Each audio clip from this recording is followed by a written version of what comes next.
Hey guys, it's Adrian. Welcome back to my channel. Today I'm here to bring you the A to Z book tag. I wasn't tagged by anybody to do this tag, but I decided that I would bring it to you anyway because I've seen it going around for a while and it looked like really fun and the questions seemed relatively easy to answer. So I will leave the link to the original creator down in the description box if I can find it. A is for authors you've read the most from. That would have to be Jodi Picoult. I started reading her when I was like 14 or 15 and I've been reading her books ever since. She's one of the only contemporary authors that I actually read and enjoy. And I think I've read somewhere close to 10 or 11 of her books. B is for best sequel ever. For this one I am going with A Court of Mist and Fury, and not for the reasons that you may think. It has nothing to do with the romance or anything. It's great as the romance was in this book. It has so much to do with the world building. I am in love with the Night Court. I just want to live there. Not in the scary part of the Night Court, mind you.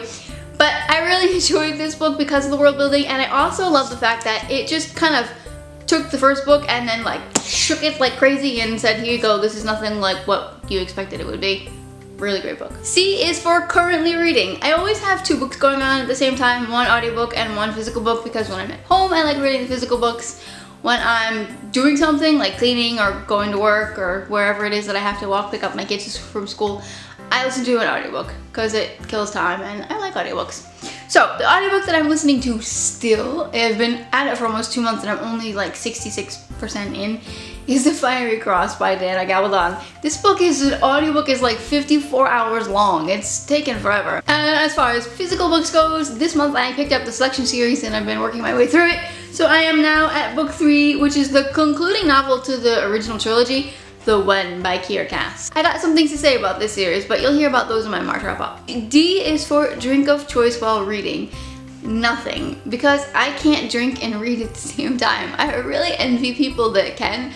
Generally, I pour myself a cup of coffee, but I take like 3 sips and then I'm so into my book that I just completely forget about it. So, and then it gets cold. So I would, if I had to pick one, I would probably say water. I like coffee, but I never really finish it, so it doesn't count. E is for e-reader or physical book. I'm gonna have to go with in physical book because I like holding them and they feel so nice. But if it's an author that I don't really know that well, or if it's a book that I've heard a lot of bad reviews about, but I just want to figure it out for myself, I will buy the ebook because it's just cheaper, and if I don't like it, I don't feel so guilty for having a book that I don't like. F is for fictional character you probably would have dated in high school. Yeah, this one was difficult, but I'm gonna have to go with Josh from the To All the Boys I've Loved Before duology, simply because he's just the boy next door. He's not really anything special, but he's just a nice guy, and that's the kind of guy that I was always attracted to in high school. G is for glad you gave this book a chance. Harry Potter. That sounds crazy, but for the longest time I didn't read Harry Potter. I didn't actually start reading Harry Potter until about 3 years ago because for some reason I just didn't think I would like it. I don't know why I didn't think I would like it, but I didn't. And obviously I did, so go me. Finally got my act together. H is for hidden book gem. There aren't that many hidden book gems that I know of because most of my recommendations, if I'm being honest, comes from BookTube, and those are generally the very popular books. But I do have one that I haven't actually ever heard anybody talk about on BookTube before, and that's Safely Home by Randy Alcorn. I've talked about this book a couple of times, but this is a really great book about religious and cultural persecution, and I enjoyed it. It was a tiny bit cliche, but the story was nonetheless very interesting. So, Safely Home by Randy Alcorn. I is for important moment in your reading life. For me, that would have to be the moment that I started watching BookTube. I know for a lot of BookTubers, the answer probably would be making videos, but when I started watching them is when I really got excited about reading again. And so for the past 1.5 years now, I've been reading so much more than I have ever read before, and it's really changed the way that I look at books and what I get from them, and reading critically and reading for fun and just reading for whatever reason at all, actually. So I'm really glad that I found BookTube, and that has indeed led me to making my own videos, but finding it has really set a firecracker under my butt that I really needed for reading. So J is for just finished. I just finished Lies of Silence by Brian Moore. Didn't like it. I have a lot to say about this book. Again, stay tuned for my March wrap up at the end of the month because this month has just been a weird month for reading. I've read so much, but not really anything that great so far. K is for kind of books that you will not read. That would have to be horror books. Horror books and demon books. Because horror, to some kind of extent, I can handle. Demon books, I can't. Because demons are real. I believe in demons. And anything that has to do with like demon possession. Now, as I'm saying this, I realized I did read Clockwork Angel, which is about shadow hunters which hunt demons, but for some reason that didn't bother me. But there are several books about demons that seem interesting to me, and a couple of them booktubers have written, some of my booktube friends have written, and I just won't read them because I am such a baby. I read a book about a demon once from Frank Peretti, if any of you guys know about that. Well, we were on vacation in Austria, and when I came home, I made my husband go up, he wasn't my husband then, he was my boyfriend then, but I made him go up to my apartment and open all my doors and turn on all my lights because I was terrified. So no, I don't do demon books. L is for the longest book you've read. I don't have a copy of this book with me because I just lent it out to a friend of mine, but that would have to be Voyager by Diana Gabaldon because this book is 1,500 pages long. M is for major book hangover. I don't think I've ever had a book hangover because I don't generally get deeply, like, emotionally affected by a book. Like, books have never made me cry. They've made me angry, but they've never really made me cry or be sad or have to stew in my emotions. And I also jump right to the next book. Like, I'll finish a book and then literally a minute later I'll pick up the next book that I'm ready to read because why not?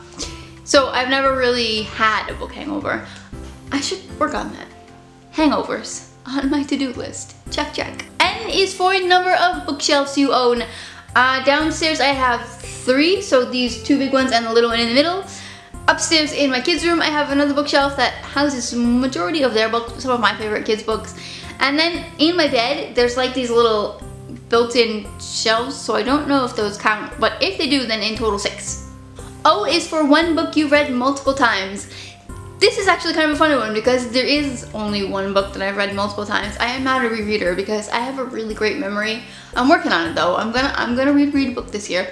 But the only book that I've ever reread multiple times, and it was for different reasons. For elementary school, I had to read them, and then when I was in college, I took a class on this particular author, and now I've read it with my kids. So the only one book that I've read multiple times is The Lion, the Witch, and the Wardrobe by C.S. Lewis.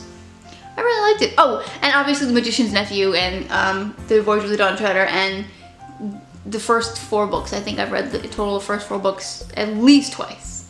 P is for preferred place to read.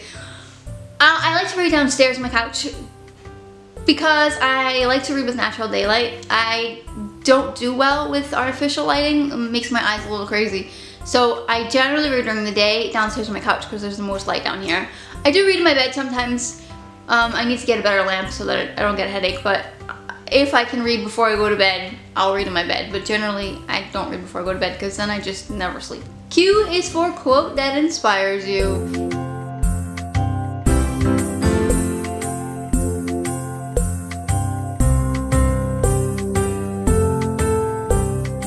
R is for reading regret. Now, I try not to pull out books multiple times, but this one I just had to. Lies of Silence by Brian Moore. This was my first 1-star rating ever, guys. Ever. And I never give books 1-star rating. I hated this book. S is for a series you've started but have yet to finish. I actually did a whole video on this, so you can go check that out, but I will mention one. That is the Lunar Chronicles, because I only have 1 book left, and that 1 book is like 800 plus pages long, and I've been putting it off for forever. So I need to finish the Lunar Chronicles soon. T is for 3 of your favorite books. I always have a new favorite book, so this one was a little bit difficult, but I think I got them. The first one is The Velveteen Rabbit by Marjorie Williams. I've talked about this a lot on my channel. I love this book. It's been my favorite since I've been about 12 years old, and it has a lot of sentimental value for me. Second is The Dream Giver by Bruce Wilkinson. I've also talked about this one a couple times. This is one of my favorite books because it had the most impact on my life, and it's changed and developed me who I am as a person. And lastly is just a book because I thought it was really good, and I've already mentioned it in this video, but A Court of Mist and Fury by Sarah J. Maas. I'm hoping that A Court of Wings and Ruin is just as good, if not better, so I can have a new favorite book soon. U is for unapologetic fangirl. I'm not really a fangirl. I don't do the whole fandom thing. I don't know. I like a lot of things. And I never apologize for what I like. If you don't like it, that's okay. You don't have to like it, but I'm not sorry I do. V is for very excited for this new release. Are you surprised? W is worst book habit. Probably my worst book habit would be not ever or very rarely DNFing a book. There are so many books that I've read that I just didn't like, but I pushed through because somebody wrote it. I want to at least give them some respect for writing a book, so I always try to read it. I need to learn to DNF my books. X is for X marks the spot. What is, starting from the top left of your bookshelf, the 27th book? This was a pain in my butt because it falls in up here on top. I have like this stack of books and it was the last one. Things I do for booktube. The 27th book from the top left of my bookshelf would have to be Star Wars Republic Commando True Colors by Karen Travis. This is my husband's book. That's why I have them up there where you can't see them, because I don't read these books. So I have no real reason to include them in any of my videos. I did promise him I would read one before I die. So I've got like 100 years left. Z is for Z Snatcher. Name a book that kept you up reading late. That would be Crooked Kingdom by Leigh Bardugo. This book was epic. It wasn't even so much that the plot was like mind-blowing, but it just kept going and going and going, and every time you turn the page something new was happening, so there was no break. I couldn't say I'll stop here after this, because as soon as that ended or just before it ended, something somewhere else is going on and you're like, oh wait, I gotta know what happens then. So it's a long vicious cycle. Alright guys, that wraps it up for this A to Z book tag. I am gonna tag a few people, but I forgot to check who actually has done this already, because this has been around for a really long time. So I will leave it in the description box. Go check it out to see if you've been tagged. I'll also send you a tweet so you'll know. It'll be fine. I hope you do this tag if you haven't done it already, because it was really fun and easy. It was a lot of questions, but they weren't like brain hurting questions like some of the other book tags that I have done before. Anyway, if you like this video, please give it a big thumbs up. If you haven't already, I would love it if you subscribe and be part of my little bookish community going on. Guys, it's growing. I'm at 105 subscribers, I think, as I'm recording this video. I know that's not like mind-blowingly huge, and that was never really my intention anyway. Even if I had just 5 or 10 subscribers, I would still have been happy. But the friends that I've made through this whole thing is really awesome, and I keep getting more. So, you know, there you go, more friends. Who doesn't like more friends? Anyway, I'm rambling. Thanks for watching, and see you next time. Bye.